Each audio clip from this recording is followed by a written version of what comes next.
Muy buenas tardes. Good evening, dear attendants, dear ambassador, dear delegates from the Netherlands. It's a great honor for me to inaugurate the first exhibition by Theo Jansen, the great Dutch artist. Wondrous Creatures is going to show us over 3 months until the 17th of January in 2016. We are going to see 16 different pieces of kinetic sculptures. We're going to see them as soon as this little presentation finishes. Mr. Jansen has created them over the past years, and they are able to work. They are the result of this artist's creativity to merge art and engineering. Like I said before, this exhibition is open to the audience. It's free, and it will be here until January next year. We are delighted to have him here, not only today, but also over the next weeks and months.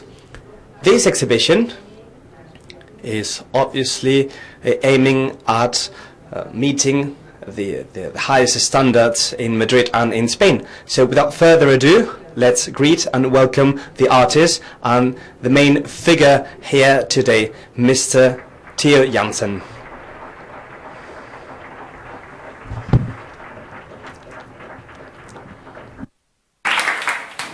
Ladies and gentlemen, good evening. Thank you very much for coming in such great numbers. I would like to tell something about my work and about myself. I was young when I went to study at university physics a long time ago. That was in 1968 that I immigrated from the coast because I was born on that beach in Scheveningen, and I immigrated 15 kilometers inland to study physics. But during those years, it were 7 years, I was not a very good student, I must say. So after 7 years, I gave up studying physics, and I became a painter. And that's what I did for a long time. So I made figurative paintings, and in the beginning of the 80s, this idea landed in my head that I could build a flying saucer. A flying saucer which was 4 meters wide, and it was black, and it could really fly. So there was a day that I launched this UFO over the town of Delft. It was a hazy day, and the thing was traveling through the sky. There was a lot of light coming from the sky because it was a hazy day, so you couldn't see any depth in there. People saw just a disk going through the sky, and you could not estimate how high it was. If you think it's very high, then it is very big, and it goes very fast, and that is obviously that everybody thought in the streets, because the police was running through the streets, and there was quite some commotion, you could say. So after that, I was on television, and so it was I was quite famous for a few months in my country for that. And after that, I could not paint anymore, and I decided to spend more time on machines, so I would have a wider range of audience. So I started making a spray gun which was sensitive for light. So if it's dark, it starts spraying, and if it's light, it stops spraying. And it was mounted on a wall, and the light cell was at the end of a tube. So if it would move along the wall, it would see all the dark and white points in the space in front of the wall, and paint a photographic painting of all the objects and the persons which were in front of that wall. Now, these machines I've been working on for a few years. I've been living on it for a few years as well, because I took it to festivals and I showed it to many people. And then I became a writer. People asked me to write for a newspaper in Holland, and I wrote columns. And one of those columns in 1990 was about sort of skeletons which would move on beaches, driven by wind. And these skeletons, they would gather sand to build dunes. So the dunas, to protect the country for the rise of the sea level in this century. So it was a very useful machine, but also, of course, it was a fantasy, just a fairy tale which I wrote about in the newspaper. But then, half a year later, I passed this tool shop, and I bought some of these tubes, this kind of these tubes, and I played for an afternoon with the tubes. And then at the end of the afternoon, I've seen so many things in these tubes, which we use in Holland for cables in houses, electricity cables in houses. And so it's everywhere in the street.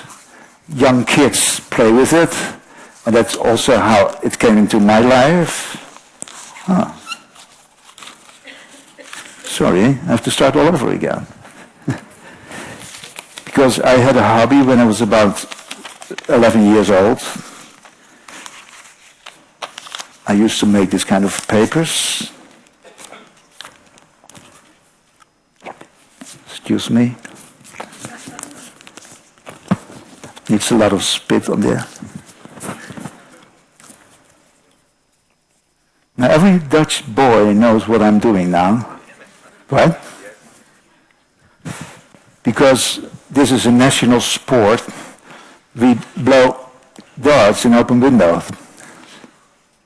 There's nobody there, right? And they got quite far. So this is how it started in my life. And since then, I try to create new forms of life and would like to start a video just to get in the mood of the strand beasts. Could you start a video, please?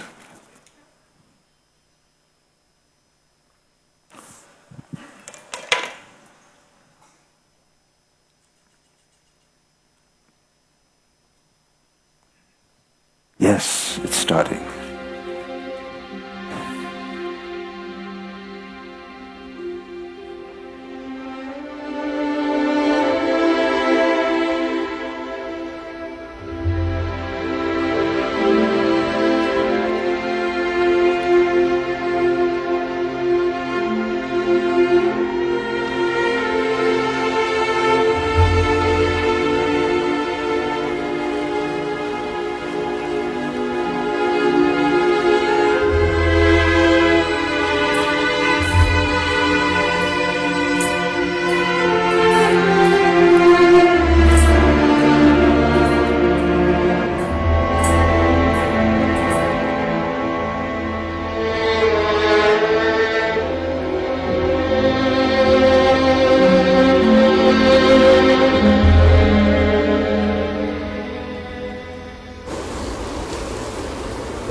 So here the animal is anchoring itself for a coming storm.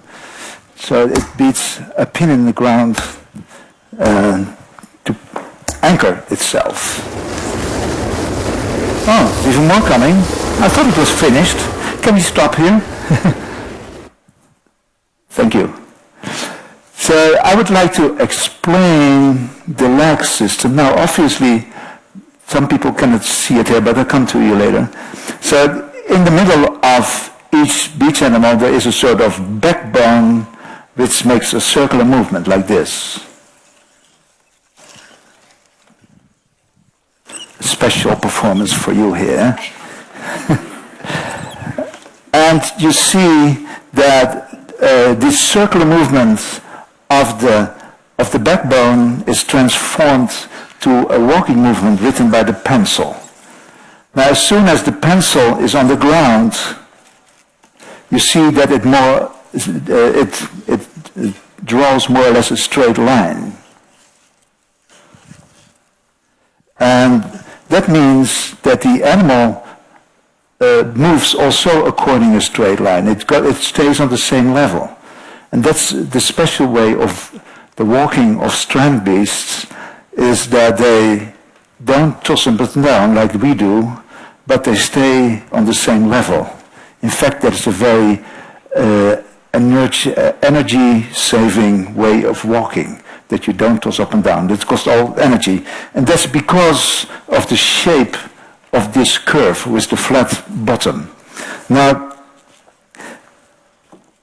the shape of this curve is very much depending on the length of the tubes between the crankshaft, the backbone, and the pencil. If you have another proportion of length, the pencil will draw a totally different curve.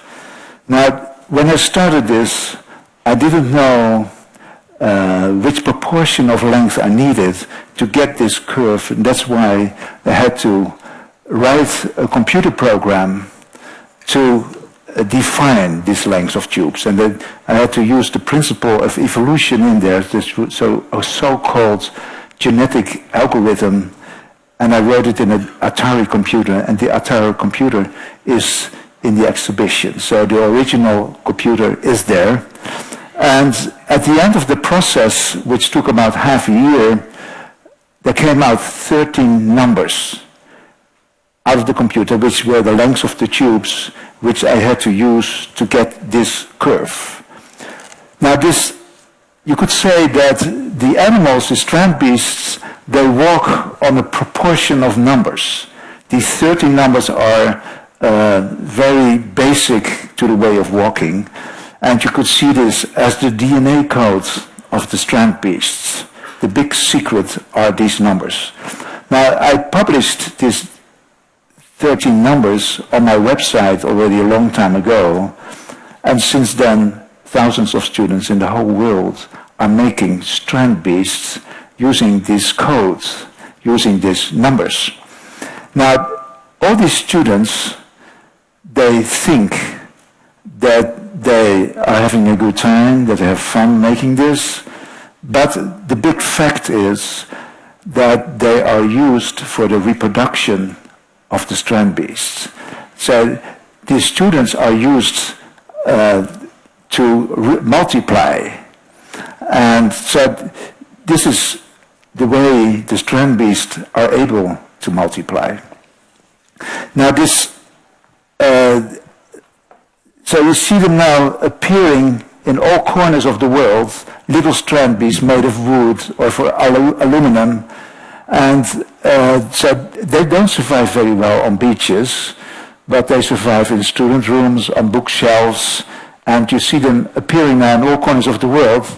Now, about 4 years ago, there came 2 students to my studio, and they brought a box containing this, a very small beast, and they said that this beast was not assembled, but it was born. It was born in a 3D printer. And I knew what 3D printers were, But I didn't know you could make moving things in 3D printers. I will come. Oh, you can see it on the screen. Oh, nice. I like that. So, I hope you're realizing which epoch in time we are born, because after 4.5 billion years of reproducing in protein and DNA, we are doing now things which reproduce in zeros and ones used as a code, and these codes are put on the internet, and you can print out animals in nylon powder on all sides of the world. And what you see here on this table is in fact a mutant. It's made by a guy in Amsterdam called Lagerfeld, and he had his own DNA code. And I must say, it walks quite nice. Maybe it walks better than my DNA code. In other words, it might have more descendants on the internet. So what I want to say, ladies and gentlemen, that there's an evolution going on the internet which is got totally out of control. I cannot do anything about it anymore. It's going on, and that's what I call life. It's not to stop anymore, and not to regulate anymore either.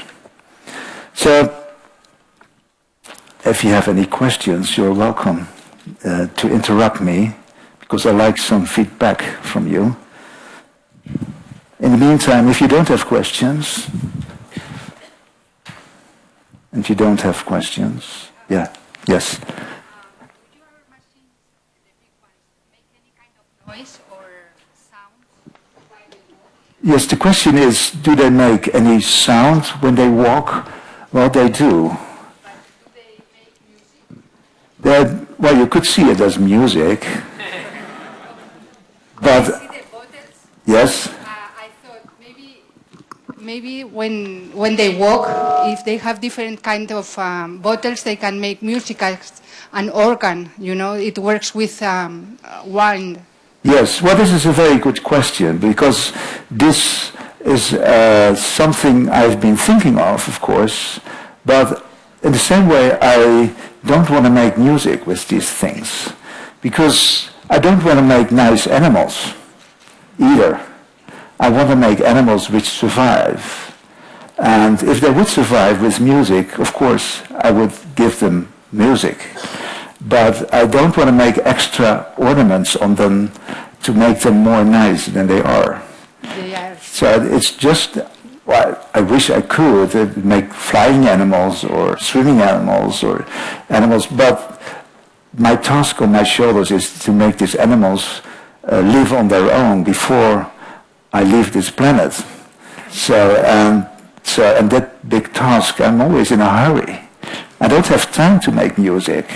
Only tonight in the opening, I would love to hear some music and I make a dance with you. Is that okay? So I would like to explain a bit about the nervous system of the beast. I need a volunteer. Would you hold this up that everybody can, you can stay sitting there, keep sitting there. It's just a very small thing I would like to show. Everybody can see this? Thank you so much. It's a wonderful help. Now, on this end, there's a small O-ring. And here you have a pump. So these pumps are connected to the wings, so when the wings move up and down, they pump air. They pump air in PET bottles, which are on the back of the strand beasts, to high pressure. And that's spare energy which the animals need in case that the wind falls away on the beach. Because if you connect a bottle with a pump like this jumps out. And you have a sort of brain, a sort of muscle. Because a muscle is nothing but an object which becomes longer or shorter on command. So this muscle becomes longer on command because when you open a valve here, this jumps out. Now, the valve you could see as a nerve cell which triggers the muscle. I have a valve here.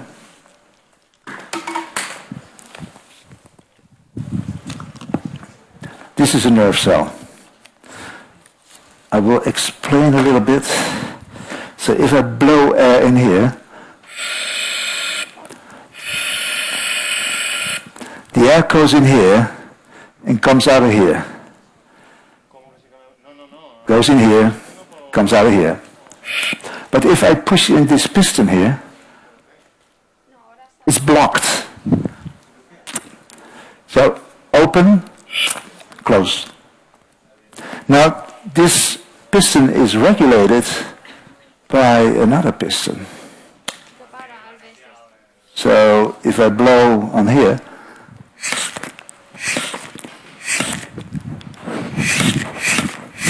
if I blow air in here, the valve closes and no air comes out of here. Now imagine that this is a person. And this is the mouth, and this is the ear. This is the mouth, this is the ear, this is the mouth, and this is the ear. And the ear hears, yes, there's air. The mouth says, no, there's no air because the valve closes. That's why the mouth says the opposite from what it hears. And that's why I call this a liar. So this person is a sort of liar. And now imagine that, let me see, this will be an experiment again, that you are a liar, and you are a liar. We didn't meet yet, but I know you're a liar, and I'm a liar, and so you're a liar, and I say yes to you. So there comes a yes in your ear. What would your mouth say? And you hear no, and you said you're a liar, you hear no, what would you say? Maybe. Well, it's hard for you to lie, I know. But you should say yes, being a good liar. So I hear yes, and I say no. So in this conversation of three liars, I changed my opinion. You have a so-called dynamic system. That's what you have, is an uneven number of liars. You keep on changing your opinion. With two liars, you keep saying the same thing. And with three liars, you keep changing your opinion. Now, I have three liars here. Oh.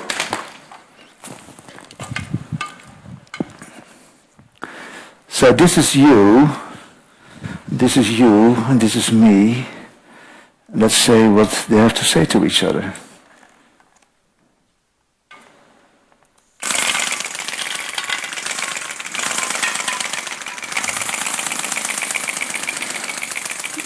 So they are saying yes and no, just like we did. And you can, as you know, you can see a yes as a 1 and a no as a 0. So in fact, with this kind of liars, you can switch zeros and ones just like in a computer. And in fact, you can make a sort of brain with these nerve cells, with these liars. And the strange thing is, I was not looking for muscles, liars, or brains, but somehow I was imitating the real evolution, because the real evolution went in that same direction. We had first the muscles, and then the nerve cells, and then the liars. Now, of course, if you have a brain, you need also sort of senses. And so the animals, they need to navigate on the beach, and they do that by a sort of scent feelers. So as you know, you have hard sand near the sea, and soft sand near the dunes. So if this is falling on soft sand, nothing will happen. But if it's on hard sand, this is pushed up, and then a valve opens here, and then the animal knows that it's on hard sand, and there's a danger that they are near to the sea. Now, this can be sent to the brains, and the brain can take the decisions on that.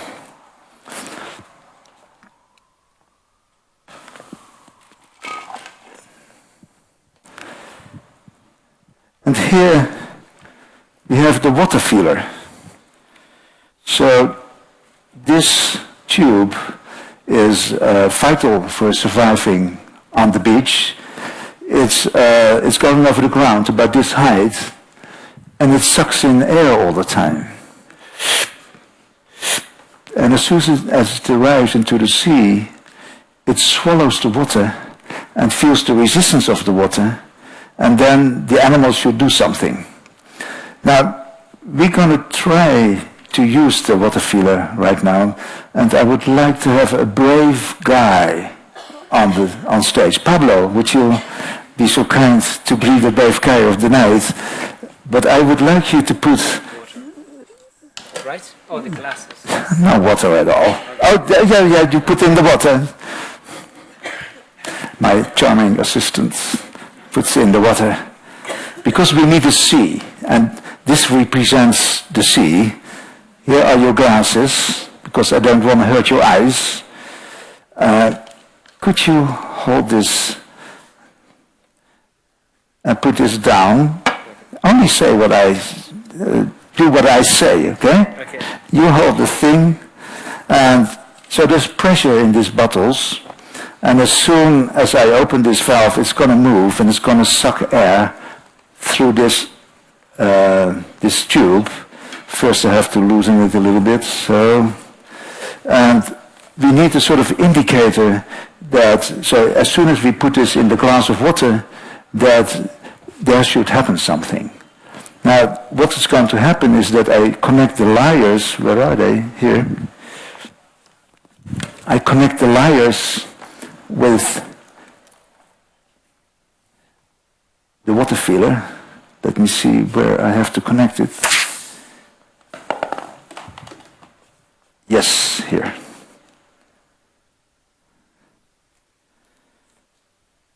So as soon as I put this tube into the glass of water, you should hear the lyres running. Now let's see what happens. It's going to move in your hands, so be careful. It's moving like a sort of heartbeat. Now here comes the sea.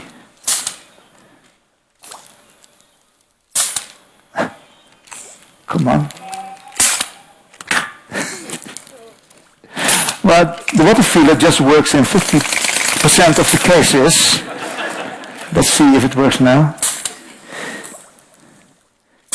Yes, it works.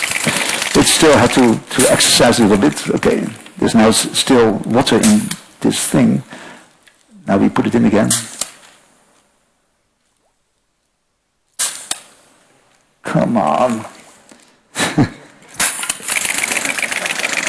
Okay, well thank you very much, Pablo. That's the thing in strand beasts, that it only works in a certain percentage of the cases. So everything works, but not always. And that's where I have to work on in the coming 20 years, because they cannot be independent if they do it sometimes. So I need to increase that percentage that something really works. So it has to really to go up a little bit. I still have to nurse these animals all the time. So these guys are going down to prepare a strand beast for you, because in this exhibition we have strand beasts which are extinct. Usually the I start to build an animal in October, and I work on it on the whole winter. And then in spring, I bring them to the beach, and I do all kind of experiments. I learn a lot in the summer on the beach. And then comes the fall, and I declare the animal extinct. So they go to the boneyard. So, and since a few years, these boneyards are adopted in exhibitions. So what you see here are in fact the extinct animals from the strand beast evolution. But on these exhibitions we can reanimate the strand beast for a few moments by pumping it up with a compressor. So that's what these guys are going to do. They're going to pump up the winged stomach, the PET bottles, with a compressor, and then the animal will come alive for just a few moments, just for you, and then it's going to die again. Now, maybe you have some, so that we still have some time for questions. So if you have urgent questions or non-urgent questions, please ask them. Yeah, there's a question. ¿En español? Sí. In Spain. In Spanish, he will talk. Yes? How do you declare them dead? Why do you declare them dead?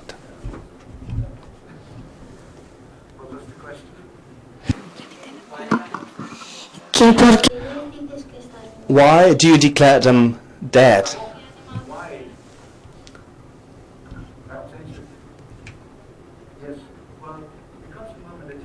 Working a whole year on an animal, and that you really are sick of repairing all the time. And then I have new ideas for a new beast, so there comes a time that I put away the old beast and start a new one, because I'm always dreaming of the new one. Right at this moment I'm dreaming of the new one, which is going to the beach in spring. Gracias. Maybe another question in Spanish, because I'm not armed against Spanish. No, I'll ask in English. Okay. The layers that you talked about, they look quite a lot in the functioning as any transistor in any computer. That's right. So, did you come to the idea from these transistors, or was it just coincidence? Well, just with the muscles that they turn out afterwards, that I see these were muscles, in fact, and they are pumps. Also, in the case of these switches, afterwards I saw, well, this is just like in electronics, and you can make logic networks with this what they call, I think, a NOT gate in transistor world. And so you can build anything which you can build in electronics, you can also build in air. That's right.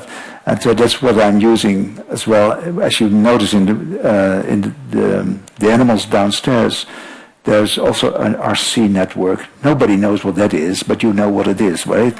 Okay, an RC network. Any other questions? Yes.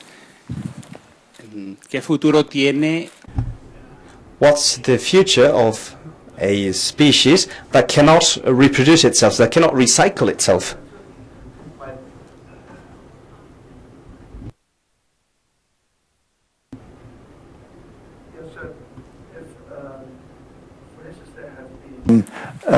Strand beasts which move like worms, and I've been trying to move really peristaltically, like a worm.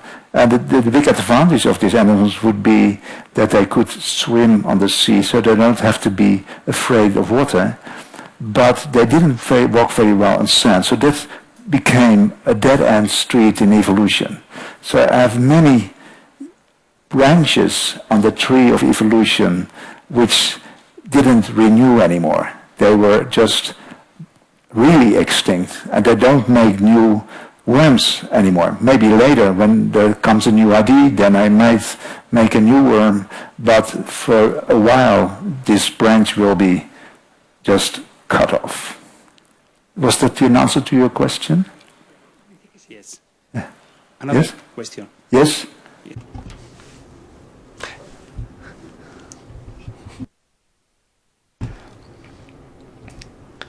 So, let me see. The life of one of these beasts or animals is being created in a matter of months based on the problems or the troubles you have with them.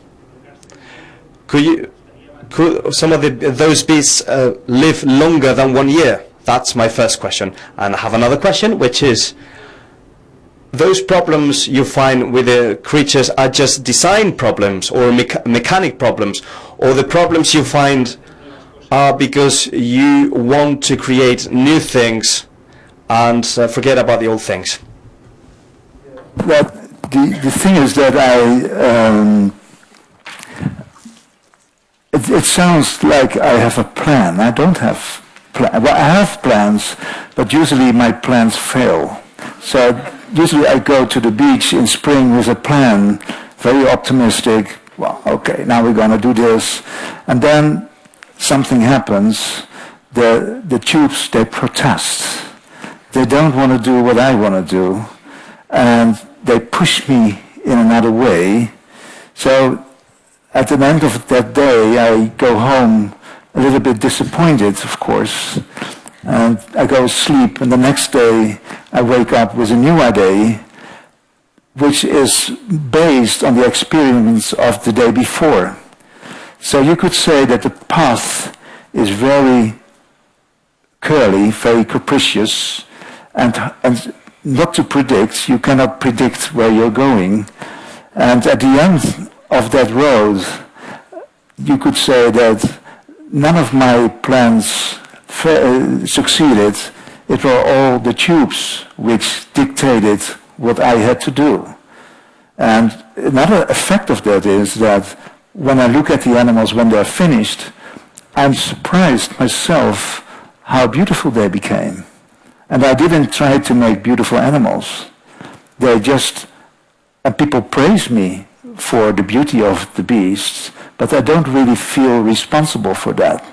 It are the tubes which determined the roads. So it's not a sort of intelligent design like engineers, when they want to build something, they have an idea and they're going to realize their plans. In my case, I'm so limited in this, my possibilities in this material, that the materials dictate me what to make. And I must say that plastic tubes are much more creative than my brain, because my brain is more or less like your brain, and our brains are quite similar, and if you have an idea, somebody else has that same idea, but the tubes, they force me to take escapes which are not very obvious. So they force me to go in a place where nobody has been before. And that's, so to listen to the tubes, so the dialogue with the tubes is, seems to be very important. And that I can only see this from the perspective from now. At that moment that I was working with the beast, I didn't realize that I was doing this, of course. It was just happening. Like a lot of things were happening. Like the reproduction of the strand beast by the students was happening behind my back. So I didn't want, of course I wanted to make a self-reproducing animal. I was figuring that I would feed them tubes and then they would make another animal of it. And of course I would succeed in doing that, but that I need a few more million years to realize this plan. But it turned out that behind my back, the strand beasts were already multiplying, using humanity to do that. I hope this was more or less an answer to your question. We're going to the lady up there. Thank you. Well, I'm wondering some things. First of all, if you are keeping, I wonder if you keep track. I'm wondering if you keep track of the people that are building the beasts over the world, and the new creatures are evolving differently. Do you have any kind of map of the new habitat of your beasts? Yes, well, the habitat of my beasts are on the beaches, of course. So they need to survive on that special beach near where I was born. So there's this beach between Kijkduin and Scheveningen, which are two places there, and there they have to survive. So they don't have to survive in the Sahara or a desert, whatever, or anywhere else in the world, just on that beach where I was born, and I hope to throw my ashes on. But the students, of course, they made these things at home, and these animals, they survive just on their rooms, in their studios. So apart from reproducing themselves, these beasts found a better way of surviving the wind. They just creep into the students' rooms, and there's not much wind in students' rooms, so they don't have any trouble with storms either. So they found their own way of surviving better, and their numbers are increasing now incredibly. Was this an answer to your question? Yes, and are they different from your own creators? Yes, they are very different, because they have been, and I have contact with them as well, by the way, with the students. So there are zackways, so where you can stand on these metal things where you go, walking creatures which you can really stand on. And there's one very funny one, which I always remember. It was a bowl, and it was a hamster running in, and then there was a chain with a model kit, and then the hamster was running and the thing was walking under it, which was very funny. Yes? 2 more minutes. Okay, then one more question. Yeah. If some people reproduce your beast, Yes? if you have copyright for these beasts? Sort of patents, you mean? Yes, some patents? Yes. No, I don't have a patent. And I was thinking of I had patents on earlier inventions which I had, and then people advised me to sell my patent to companies and so, and I didn't want to do that because I don't want to spend my life traveling and trying to negotiate with companies.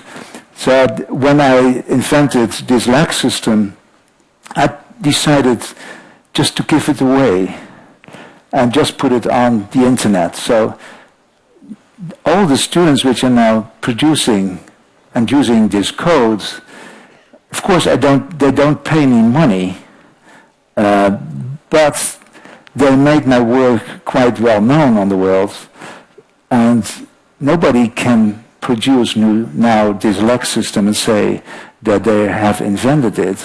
So in fact, it turned out to be the best protection of my work, just giving it away and make it as known as possible.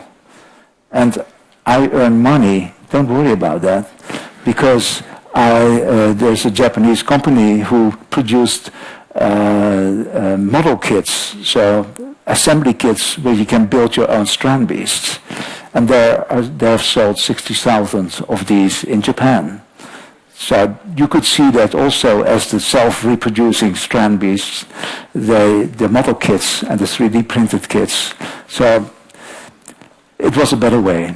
So ladies and gentlemen, I would like to thank you for your attention, and I hope you will follow me downstairs where we're going to reanimate a fossil animal. So you're very welcome to follow me. Thank you so much. Thank you. Thank you very much. Thank you. Yes, we can reset. Thank you. Gracias, Theo. Yo creo que ahora, antes de finalizar, vamos a escuchar. Primero os voy a hacer una recomendación. Yo sé que hay muchos turnos de palabra que habría que haber dado. El tiempo es limitado y estamos deseando todos de ver la exposición. Simplemente un recordatorio, y es que mañana, a partir de las 11, Theo Jansen va a responder a todas las preguntas que vayan surgiendo a través de Twitter, con el hashtag Theo Jansen, y también en nuestra web espacio.fundaciontelefónica.com. A partir de las 11 de la mañana él va a responder a todas las preguntas. Y yo creo que nos queda solamente escuchar una brevísima intervención de un compatriota de Theo Jansen, del embajador de Holanda en España, Matthijs van Bonsel.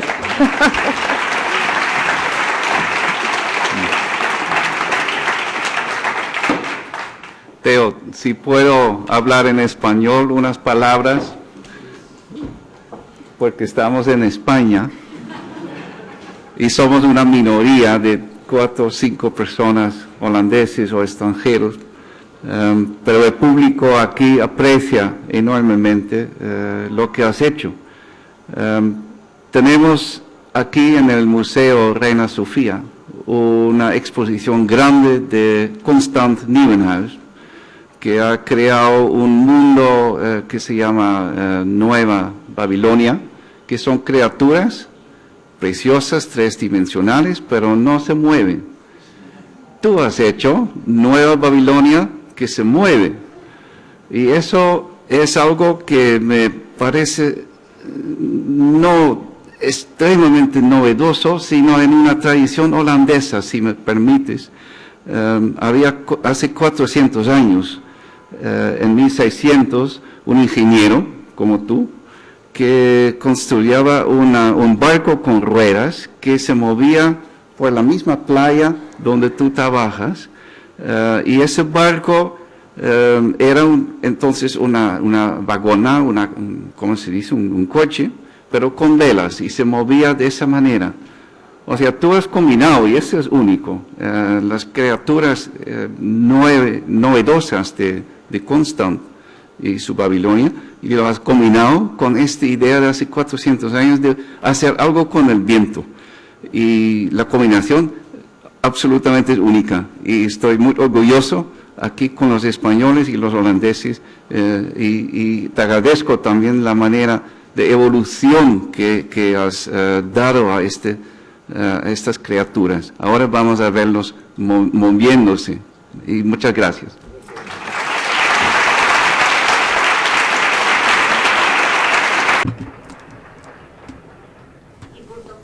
And that's it. We are now going to see the exhibition and have a glass of Spanish wine.